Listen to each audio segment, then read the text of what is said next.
Hello everyone, welcome back to my channel Pinki's photography. আমি পিঙ্কি। কেমন আছো সবাই? আশা করছি সবাই খুব ভালো আছো, আমিও ভালো আছি।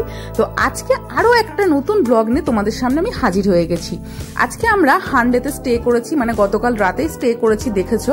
তো আজকে সকালবেলা আমরা হান্ডলে থেকে বেরিয়ে পড়লাম উমলিংলা পাসের উদ্দেশ্যে, যেটা কিনা পৃথিবীর হাইয়েস্ট মোটরেবল পাস, মানে সব থেকে উচ্চতম রাস্তা পৃথিবীর মধ্যে, সেইখানে আমরা যাচ্ছি। তো ভিডিওটা কিন্তু প্রচন্ড এক্সাইটেড হতে চলেছে, তো আমাদের সঙ্গে থাকো তোমরা। এখন ঘড়িতে বাজে প্রায় 6টা। আমরা 6টার মধ্যেই বেরিয়ে পড়েছি। উমলিংলার দূরত্ব হানলে থেকে প্রায় 90 কিলোমিটার।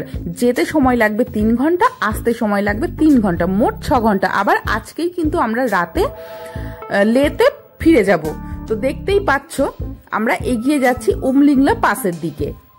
আমরা তো সামনের দিকে এগিয়ে যাচ্ছি, এখানে কিন্তু কোনো পথ নিদর্শক চিহ্ন মাত্র নেই। পুরো মানে কি বলবো, মরুভূমি, রাস্তা করা নেই, কোনো মাইলস্টোন নেই, কিচ্ছু নেই।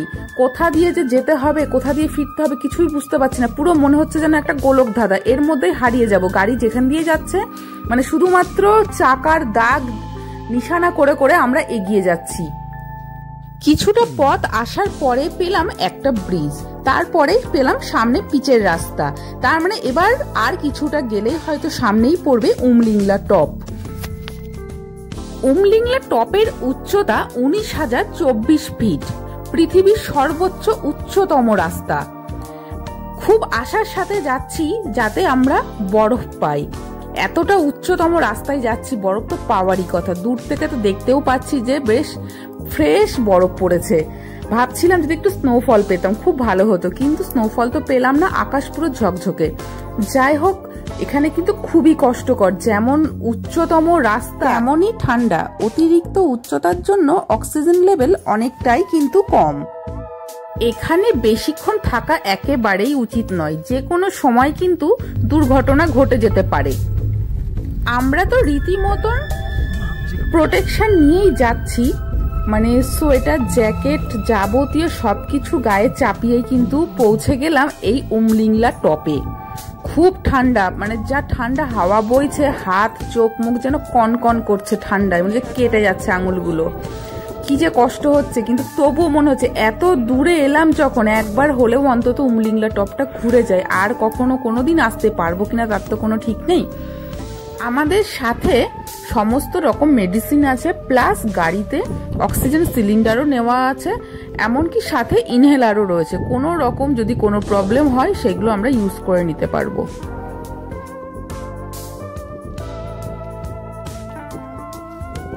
এবার তোমরা দেখেই নাও, উমলিংলা টপের উচ্চতা 19,024 ফিট।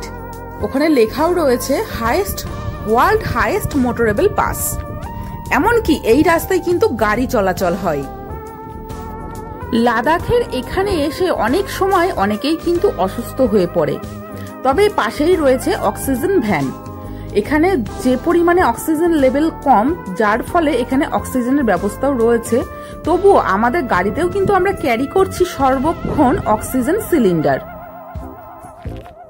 চারিপাশটা দেখলে মনে হচ্ছে আমরা একদম সর্বোচ্চ পাহাড়ের মাথায় রয়েছি। আসলেও সত্যিই কিন্তু তাই। আমাদের মাথার ওপরে শুধু আকাশ, আকাশটা মনে হচ্ছে কত কাছে, মানে এর ওপরে আর কোনো পাহাড় নেই, কিছু নেই। একদম ওয়ার্ল্ডের হাইয়েস্ট টপে আমরা দাঁড়িয়ে রয়েছি। তো এটা তো আমরা ঘুরে নিলামই, এবারে আমরা এগিয়ে যাব আবার সেই হানলের দিকে।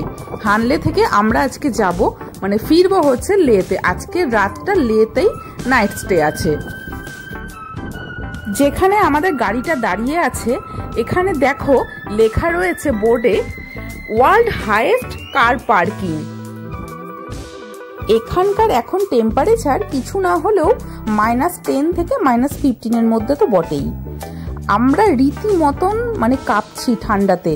ভাবছিলাম একটু বরফের মধ্যে কিছু ফটোস ক্লিক করব, কিন্তু বিশ্বাস করো আর শরীরে ভালো লাগছে না। মনে হচ্ছে কতক্ষণে আমরা এখান থেকে নামবো।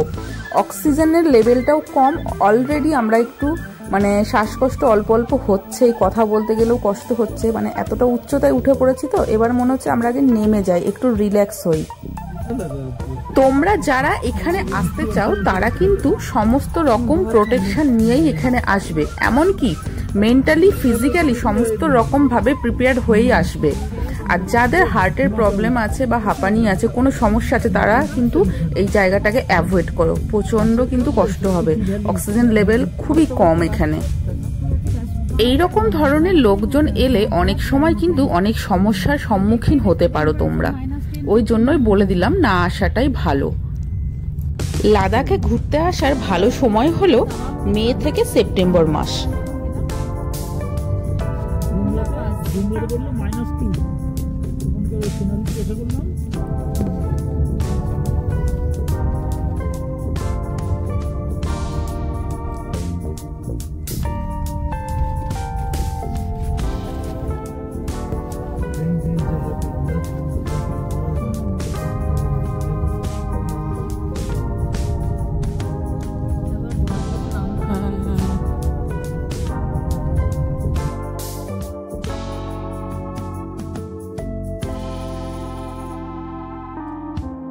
কত সুন্দর পরিষ্কার বরফ পড়েছে দেখো, একবার মন চাইছিল ছবি তুলি, কিন্তু আমরা আর নামলাম না, খুব কষ্ট হচ্ছিল ঠান্ডাতে। তো যাই হোক, এবারে এখানটায় দেখো কিছুটা পথ নেমে আসার পরে এখানে যে পাহাড়গুলো রয়েছে এক একটা এক এক রকমের কালার রয়েছে। আমি মোবাইলে কতটা কি ক্যাপচার করতে পারছি জানি না, কিন্তু নিজে খালি চোখে যেটা আমি যা দেখছি অসাধারণ সৌন্দর্য। আমি লাদাখ থেকে যা নিয়ে যাচ্ছি মানে সেটার বলার কিছু নেই, ভাষা নেই, সত্যি কত সুন্দর না। আর দেখো আস্তে আস্তে রাস্তার মধ্যেই কিন্তু সেই ধুলো ওড়ার মতো, সেই ঘূর্ণিঝড়ের মতো পাক খেয়ে খেয়ে ঘুরছে। আমাদের গাড়ি তো পুরো ধুলোতে ভরে গেছে, আর ওই যে দেখতেই পাচ্ছ পাক পাক ঘুরে ঘুরে সরছে। আর এই যে বলেছিলাম কোনো রাস্তা নেই, কোনো মানে মাইলস্টোন নেই, কিচ্ছু নেই। দেখো এইরকমই ফাঁকা জায়গা, এর মধ্যে দিয়ে দিয়েই তোমাকে এগিয়ে যেতে হবে। আমরাও কিন্তু রাস্তা মাঝে মধ্যে একটুখানি হলেও কিন্তু গুলিয়ে ফেলছি যে এখান দিয়ে যাচ্ছি, এটা ঠিক যাচ্ছি, হয়তো সামনে গিয়ে একটা জায়গায় না, আবার ব্যাকে দিয়ে আবার এগোতে হচ্ছে, মানে এইভাবে আমরা এগোচ্ছি। এখানকার সমস্ত ড্রাইভারই কিন্তু দক্ষ ড্রাইভার, তবুও তাদের কাছেও কিন্তু এইটা নিশানাটা ভুলভাল হয়ে যাচ্ছে কোনো কোনো সময়ে। মানে কেমন গোলক ধাঁধা রাস্তা, ভাবো একবার। আমাদের দেশ কতটাই না রঙিন, কতটা সুন্দর। আর এদিকে ওয়াইল্ড অ্যাসের দৌড় চলছে। আমরা ফিরে এলাম হোমস্টেতে। হোমস্টে থেকে এবার লাগেজপত্রগুলো নেব, ব্রেকফাস্টটা করব, করেই বেরিয়ে পড়ব লের উদ্দেশ্যে। লেতে যাওয়ার পথেই পড়বে সাইট সিন, সেগুলোও তোমাদেরকে আমি একবার ঘুরিয়ে দেখাবো। তো ভিডিওটি স্কিপ না করে সম্পূর্ণ দেখতে থেকো আর আমাদের সাথে থেকো। প্রত্যেকটা ভিডিওতে যেভাবে বলে এসেছি সেইভাবে আবারও তোমাদেরকে বলছি, আমাদের সাথে রয়েছে জুবেরের কন্ট্যাক্ট নাম্বারটা আমি তোমাদের সাথে স্ক্রিনে শেয়ার করে দিচ্ছি, তোমরা চাইলে ওকে বুকিং করে নিতে পারো।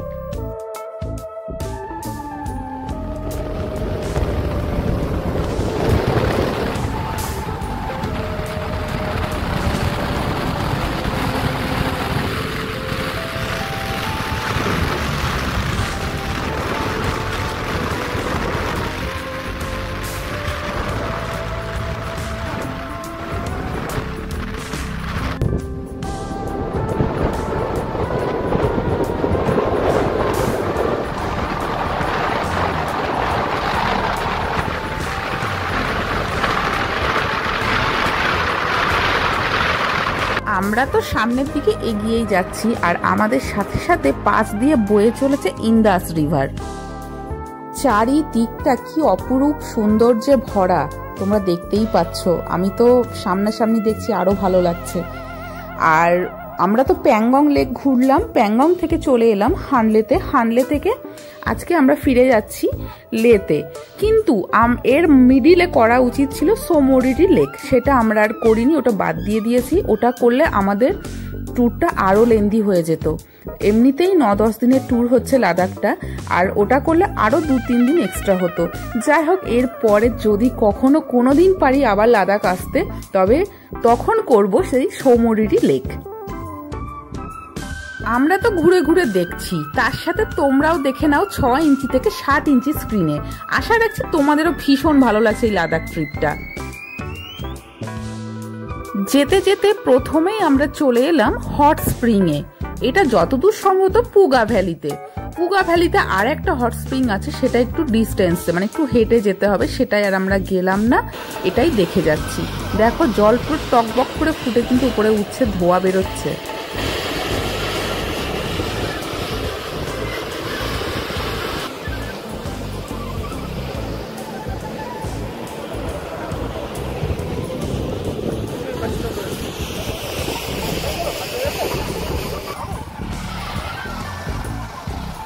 হাত দেওয়ার জন্য বললাম, হাত দেওয়া বললে হাত দাও।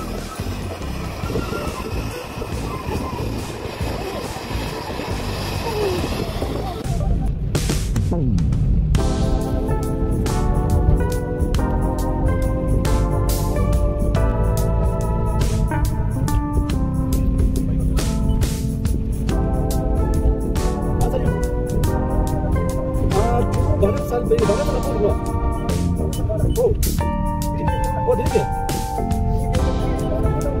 우리 집에 농사들은 지금 많은 사람이 어디야? 뭐다 애가 지금 저부터 농사들 많은 사람이 어디야?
লে শহরে আমরা চলে এসেছি। প্রথমেই চলে এলাম থিক্সে মনস্ট্রিতে। তো দেখতেই পাচ্ছ ডান দিকে যে বিল্ডিংটা, ওইটাই হচ্ছে থিক্সে মনস্ট্রি। তো চলো ওখানে যাওয়া যাক।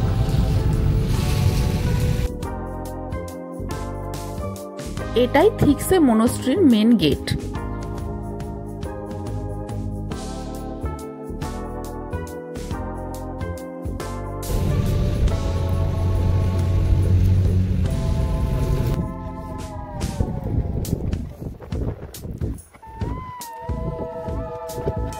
থিক্সে মনস্ট্রিতে আমরা এখন প্রবেশ করছি। দেখতেই পাচ্ছ তোমরা, থিক্সে মনস্ট্রির ভিতরে আমরা প্রবেশ করছি। আর এখানে ঢুকতে গেলে টিকিট কাটতে লাগবে, পার হেড টিকিট 50 টাকা।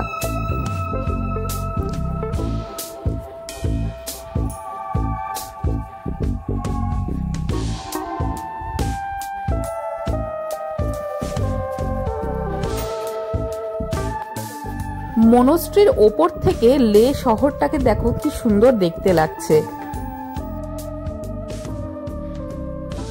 প্রত্যেকটা মনস্ট্রি কিন্তু অনেকটা উপরে থাকে, যার ফলে হেঁটে হেঁটে উঠতে হয়। ভাব ধরে যাচ্ছে, তবুও উঠেই যাচ্ছি, সিঁড়ি যেন আর শেষ হচ্ছে না।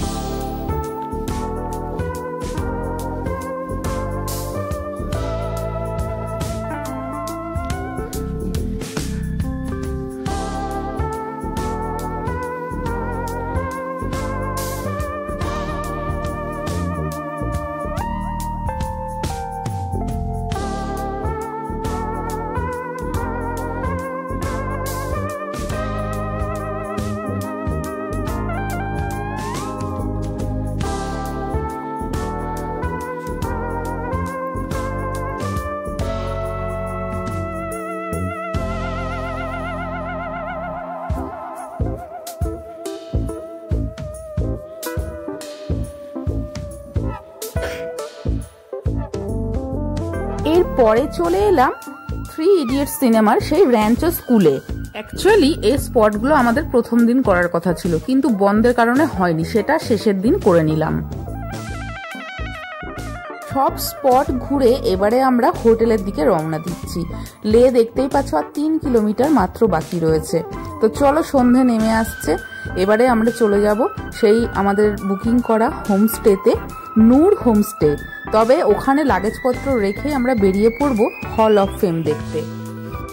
হোটেলের ফোন নাম্বার তো আমি স্ক্রিনে শেয়ার করেই দিচ্ছি, তার সাথে চলো রুম ট্যুরটা তোমাদেরকে একবার দিয়ে দিই। রুমটা কিন্তু বেশ বড় সড়ো, কিং সাইজ বেড রয়েছে, আর মানে জানালাগুলোও বেশ বড় বড়, সুন্দর। রুমটা দেখে নাও তোমরা একবার।